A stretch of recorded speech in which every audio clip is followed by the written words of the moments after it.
Good morning, children. আজি তোমালোকৰ কাৰণে আমি কাৰেক্ট টেন্স লৈ আহিছোঁ, কিন্তু কাৰেক্ট টেন্সটো আমি এনেকৈ লোৱা নাই, চিম্পলি লোৱা নাই। আমি ইয়াত কি কৰিছোঁ, কিছুমান MCQ পেটাৰ্ণত, তোমালোকৰ যিহেতু পৰীক্ষাত MCQ পেটাৰ্ণত কাৰেক্ট টেন্স আহে, চ' তোমালোকে এই ভিডিঅ'টোৰ যোগেদি শিকিব পাৰিবা যে MCQ টাইপত যেতিয়া কুৱেশ্যন আহিব, যেতিয়া আমাৰ কাৰেক্ট টেন্স আহিব, তেতিয়া আমি কেনেকৈ কৰিম। গতিকে সেই এপ্ৰ'চটো আমি ইয়াত কিছুমান টিপছ আৰু ট্ৰিক্স কিছুমান দি খুব সহজতে বুজাবলৈ চেষ্টা কৰিছোঁ। যদি তোমালোকে গ্ৰামাৰৰ ৰুল ৰেগুলেশ্যন নাজানা, তথাপি এই ভিডিঅ'টো চালে তোমালোকৰ বহুতখিনি কনচেপ্ট ক্লিয়াৰ হ'ব। আমি তেনেকৈ আগবাঢ়ি আছোঁ, যাওঁ। প্ৰথম 1 নম্বৰটো যিটো লৈছে, ইট ইজ টাইম ডেছ গ' টু বেড। এতিয়া চাবা, ইয়াত আমাৰ কি হৈ আছে, অপশ্যন যিটো দিছে সেই অপশ্যনকেইটা আহিলে এত দিছে, গ', বি দিছে, হেভ গান, চি দিছে ৱেণ্ট, আৰু ডি দিছে উইল গ'। এতিয়া ইয়াত আমি এই যে 4টা অপশ্যন আছে, এই 4টা অপশ্যনে ডাইৰেক্টলি আমি কিবা এটা এনেই কৰি দিলে কেতিয়াও আমাৰ শুদ্ধ হ'ব বুলি ভাবিব নোৱাৰোঁ। আমাৰ যে কি হয়, যিসকলে নাজানে সেইসকলে কি কৰে, তেওঁলোকে মিলাই চায় কোনটো আটাইতকৈ বেছি মিলিছে। চ' মিলি চোৱাটো নিজৰ মনৰ ধাৰণা যে কোনটো মিলিব যেন লাগিব, এইটোৰ লগত গ' মিলে, হেভ গান মিলে, ৱেণ্ট মিলে, যিটো মিলে যেন লাগে সেইটোকে দি দিয়ে আৰু আমি হয় বুলি ভাবোঁ, কিন্তু নহয়।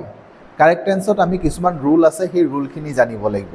এতিয়া প্ৰথমতে যিটো পাইছা সেইটো হ'ব ইট ইজ টাইম। তাৰ আগতে প্ৰথমতে আমি এই অপশ্যনবিধৰ ভিতৰত শুদ্ধ অপশ্যনটো কিনো চাই লওঁ। ইয়াৰ শুদ্ধ অপশ্যনটো হৈছে চি, ৱেণ্ট। এইটো চিটো আমাৰ কাৰেক্ট অপশ্যন। এতিয়া আমি তোমালোকক ক'বলৈ গৈছোঁ যে শুদ্ধ অপশ্যনটো বা কাৰেক্ট অপশ্যনটো হ'লনো কেলে।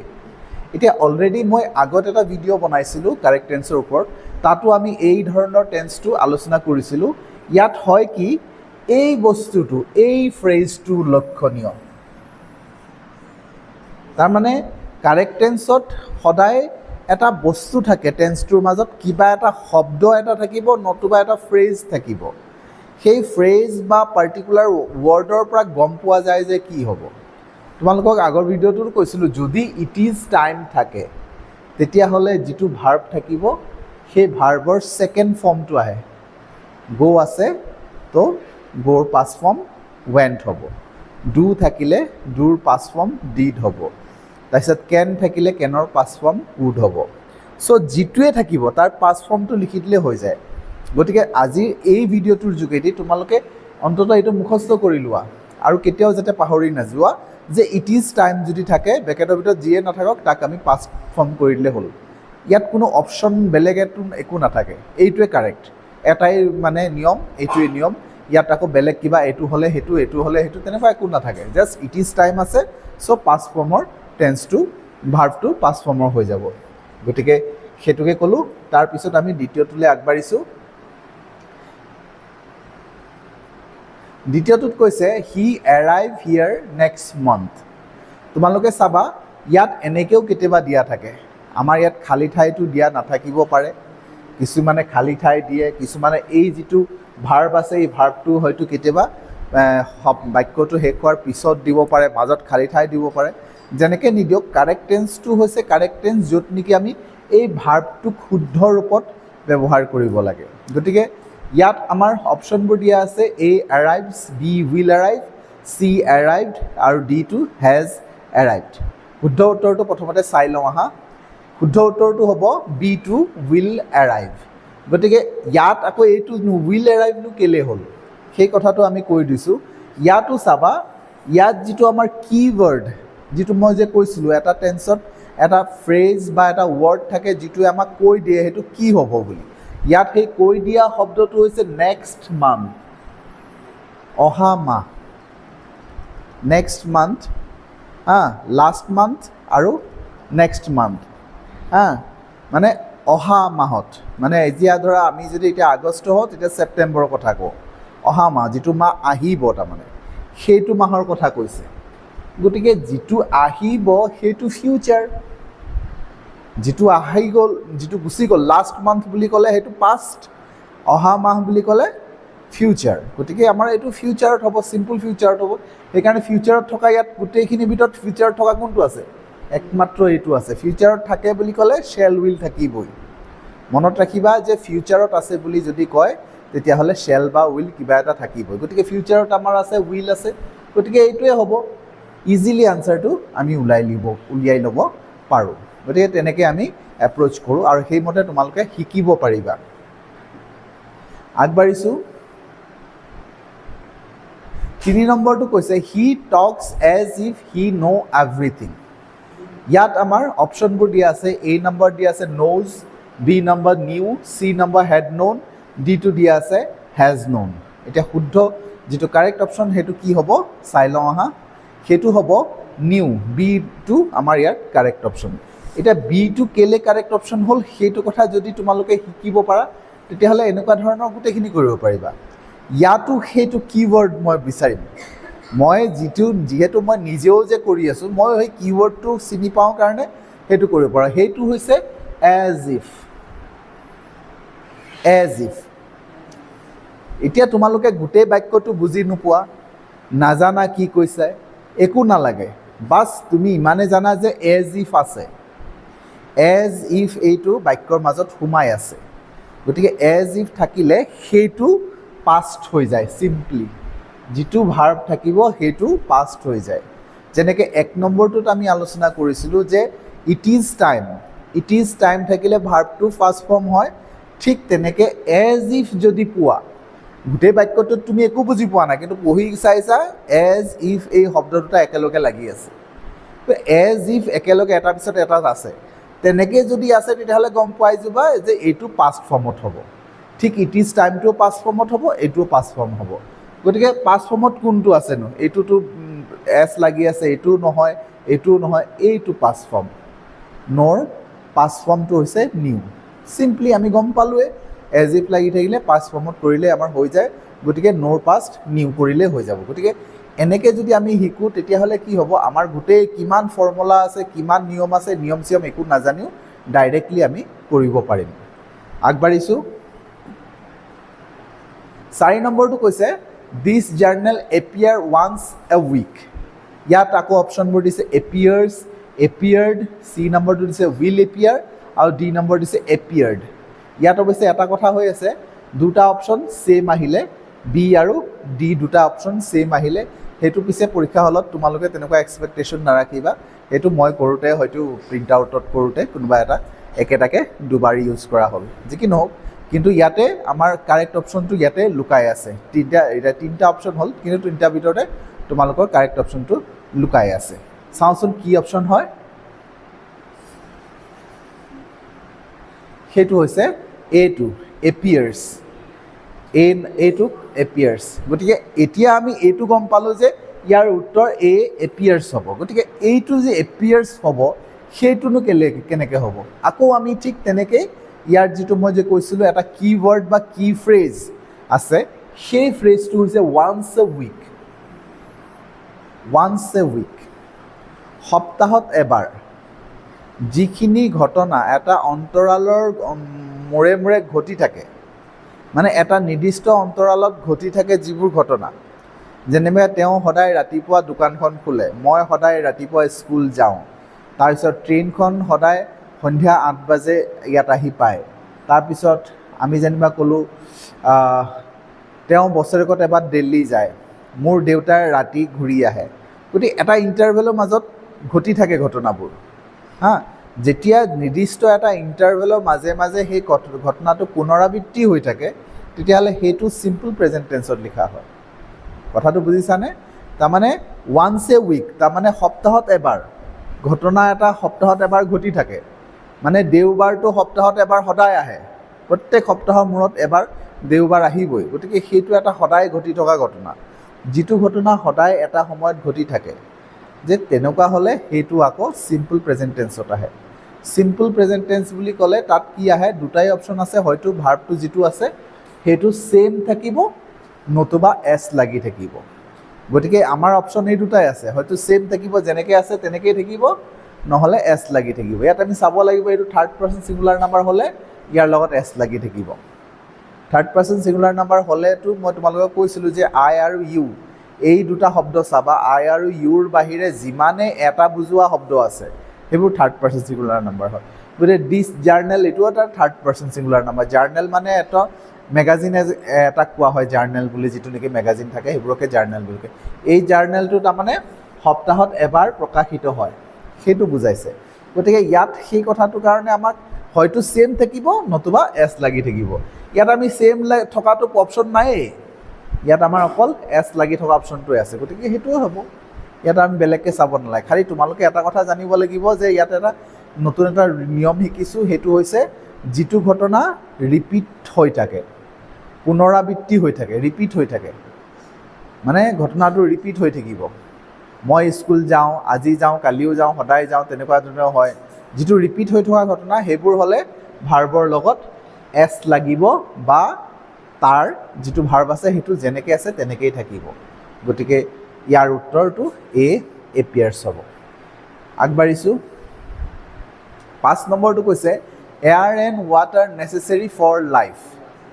এতিয়া ইয়াত আমাৰ অপশ্যনবোৰ দিছে, এটো দিছে ইজ, বিটো দিছে আৰ, চিটো দিছে ৱাজ আৰু ডিটো দিছে ৱেৰ। এতিয়া আমাৰ ইয়াৰ শুদ্ধ অপশ্যনটোনো কি হ'ব চাই লওঁ। আমাৰ শুদ্ধ অপশ্যনটো হ'ব B are, air and water are necessary for life.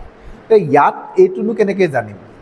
ইয়াত যিটো দিয়া হৈছে এই বি শব্দটো যিটো আছে, এই বি শব্দটোৰ যিটো মূল কথা সেইটো বুজি পাব লাগিব।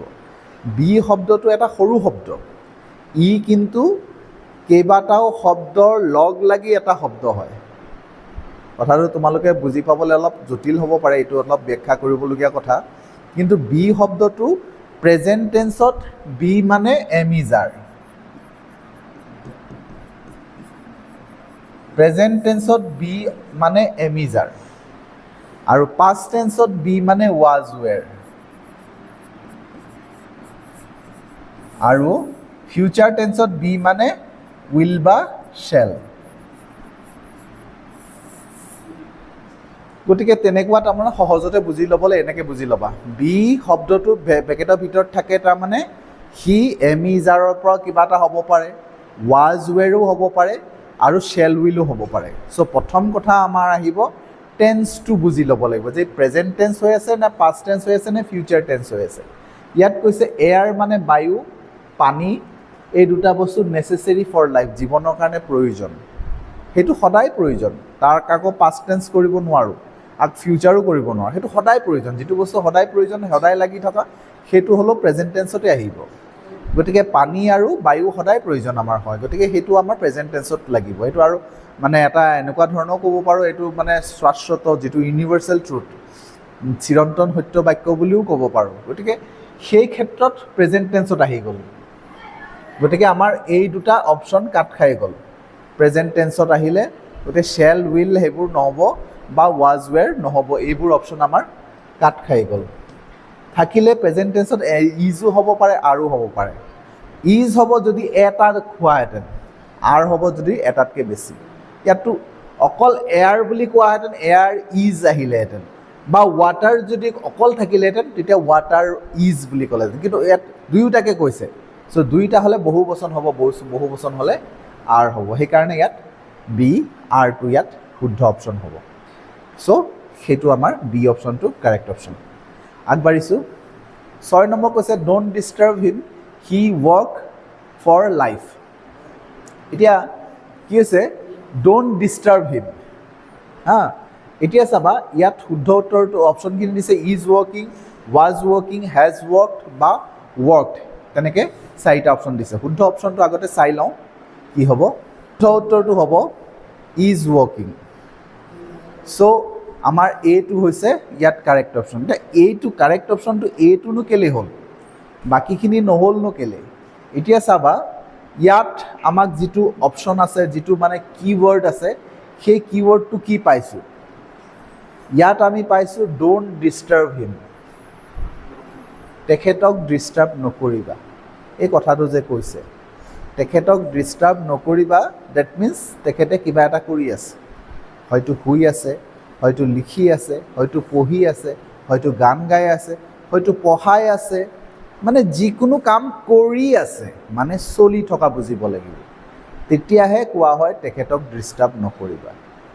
তেখেতে আগতে পঢ়ি আছিল, এতিয়া তেখেতক পঢ়ি থকা নাই বুলি ডিষ্টাৰ্ব কৰিবলৈ মানা নকৰে। যি কৰিব কৰি থাকক, কিন্তু সেইটো ডণ্ট ডিষ্টাৰ্ব হিম বুলি যদি কয়, তাৰমানে বুজি পাব লাগিব তেখেতে কিবা এটা কৰি আছে, যিটো হয় সেইটো প্ৰেজেণ্টত চলি আছে, তাৰমানে প্ৰেজেণ্ট কণ্টিনিউৱাছ হয়। আৰু প্ৰেজেণ্ট কণ্টিনিউৱাছত লিখিবলৈ গ'লে ভাৰ্বটোত ING দিব লাগিব আৰু লগত এম ইজাৰ কিবা এটা আহিব। পাষ্ট টেন্স হ'লে ৱাজ ৱেৰ আহে, প্ৰেজেণ্ট কণ্টিনিউৱাছ হ'লে এম ইজাৰ আহে। চ' সেই সূত্ৰে আমি গম পাওঁ যে ইয়াৰ শুদ্ধ উত্তৰটো এইটো হ'ব, ইজ ৱকিং। আগবাঢ়িছোঁ। 7 নম্বৰটো কৈছে the game start before we rich the field. এতিয়া চাবা অপশ্যনবোৰ দিছে A started, B have started, C টো দিছে has started, D টো দিছে had started। শুদ্ধ উত্তৰটো চাই লওঁ আহা। শুদ্ধ উত্তৰটো হ'ব had started, তাৰমানে D টো কাৰেক্ট অপশ্যন। এতিয়া এই বস্তুটোনো কেলৈ হ'ল চাবা, আমি আগতে কিছুমান কথা শিকাইছিলোঁ, কিন্তু নিশিকোৱাকৈ কেনেকৈ ক'ব পাৰিম। কিৱৰ্ডটো যিটো বিচাৰোঁ এইটো দুটা কম্বিনেশ্যন পাম, এটা হৈছে বিফ'ৰ আৰু এটা হৈছে ভাৰ্বৰ পাষ্ট ফৰ্ম। এই দুটা বস্তু বিচাৰিব লাগিব। যদি হেড ৱৰ্ক তাৰমানে পাষ্ট পাৰফেক্ট, এইটো পাষ্ট পাৰফেক্ট হ'ব। পাষ্ট পাৰফেক্ট কেতিয়া হ'ব? দুটা কিৱৰ্ড থাকিব লাগিব, এটা হৈছে আফটাৰ বা বিফ'ৰ, শব্দটোত বাক্যটোত আফটাৰ বা বিফ'ৰ কিবা এটা থাকিব আৰু ভাৰ্বটোৰ পাষ্ট ফৰ্ম থাকিব। সেই দুটাৰ ভিতৰত যিকোনো এটা আমি দুইটাই থাকিবই লাগিব। তাত আকৌ আফটাৰ বিফ'ৰ আছে আৰু ভাৰ্বটো আছে বোলে প্ৰেজেণ্ট ফৰ্মত, তেতিয়া নহ'ব। আকৌ ভাৰ্বটোও পাষ্ট ফৰ্মত থাকিব লাগিব। এইটো চোৱা ৰিচড হৈ আছে, পাষ্ট ফৰ্মৰ হ'ব লাগিব। এই দুটা যদি কম্বাইন মিলি থাকে তেতিয়াহ'লে এই ভাৰ্বটো ED আহি যাব, তাৰমানে পাষ্ট পাৰ্টিচিপলত আহি যাব আৰু তাৰ আগত হেড এটা আহি যাব। গতিকে সেইটো আমাৰ কাৰেক্ট অপশ্যন হ'ব হেড ষ্টাৰ্টেড। চ' এনেকৈ আমাৰ এইটো আমি এনেকৈ কৰিব পাৰোঁ। আগবাঢ়িছোঁ 8 নম্বৰলৈ। ইয়াত কৈছে হি ৱৰ্ক হাৰ্ড ডেট হি মাইট ছাকচিড। এতিয়া সেইটো কৈছে অপশ্যনবোৰ দিছে হেড ৱৰ্ক, বি টো দিছে ৱৰ্ক, চি টো দিছে ৱৰ্ক আৰু ডি টো দিছে উইল ৱৰ্ক। এতিয়া শুদ্ধ উত্তৰনো কি হ'ব চাই লওঁ হা। চি টো শুদ্ধ উত্তৰ, সেইটো হৈছে ৱৰ্ক। তাৰমানে চি টো শুদ্ধ উত্তৰ হোৱা মানে কি হ'লগৈ বুজি পাইছোঁ যে সেইটো পাষ্ট টেন্স হ'লগৈ। এতিয়া চাবা ইয়াত এইটো যিটো হৈ আছে এইটো আচলতে কেনেকৈ গম পাম, দুটা চেণ্টেন্স লগ লাগি আছে, দুটা বাক্য মাজতে ডেট লগাই লগ লাগি আছে। মাজতে ডেট লগাই লগ লাগি থকাৰ কনচেপ্টটো যদি তোমালোকে জানিবলৈ বিচাৰা তেতিয়াহ'লে তোমালোকে নেৰেশ্যনৰ কনচেপ্ট জানিব লাগিব। নেৰেশ্যন যেতিয়া গম পাবা, যেতিয়া নেৰেশ্যনটোৰ বিষয়ে তোমালোকে ভালকৈ জানিবা, তেতিয়া গম পাবা যে নেৰেশ্যনটোৰ যোগেদি এইটো কোৱা হয়। তাৰমানে এইফালে তোমাৰ কি হৈছে প্ৰেজেণ্ট পাষ্ট টেন্স থকাৰ কাৰণে এইফালে পাষ্ট টেন্স আহিব। গতিকে দুটা তেনেকুৱা ধৰণৰ হয়। গতিকে সেইকাৰণে এইটো যিহেতু পাষ্ট টেন্স আছে, মাইট আছে, মাইটটো MIGHT, মাইটটো মেৰ পৰা মাইট হৈছে, গতিকে ইফালেও সেইটো পাষ্ট টেন্স ব্যৱহাৰ কৰিব লাগিব। গতিকে সেই সূত্ৰে আমি গম পাওঁ যে এইটো আমাৰ ৱৰ্কড হ'ব, চি টো কাৰেক্ট অপশ্যন হ'ব। পিছে এইটো আমি বৰ সহজত বুজি নাপালোঁ।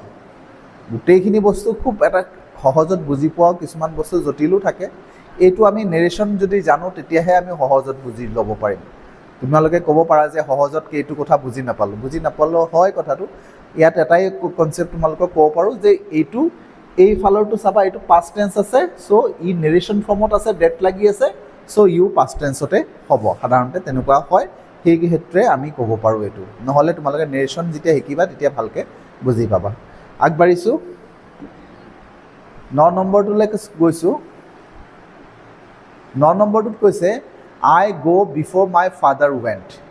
ইয়াত অপশ্যনবোৰ দিছে have gone, has gone, had gone বা went দিছে ডিটো। শুদ্ধ উত্তৰটো চাই লওঁ আগতে। শুদ্ধ উত্তৰটো হৈছে C had gone।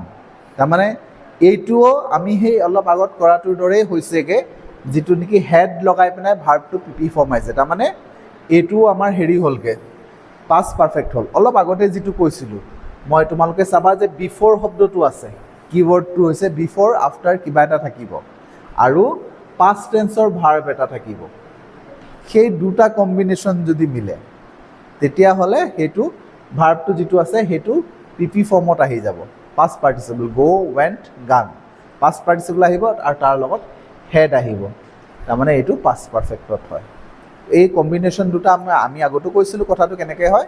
এটা হৈছে আফটাৰ বা বিফৰ যিকোনো এটা থাকিব আৰু ভাৰ্বটো পাষ্ট ফৰ্মত থাকিব।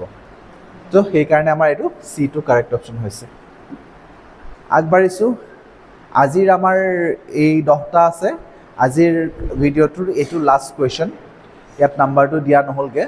ইয়াত কৈছে if I know' his address I would have contact him. এতিয়া চাবা ইয়াত কি হ'ব লাগিছিলে। ইয়াত অপশ্যনবোৰ দিছে নিউ, হেড ন'ন, ন'জ আৰু হেভ ন'ন। শুদ্ধ উত্তৰটো চাই লওঁ।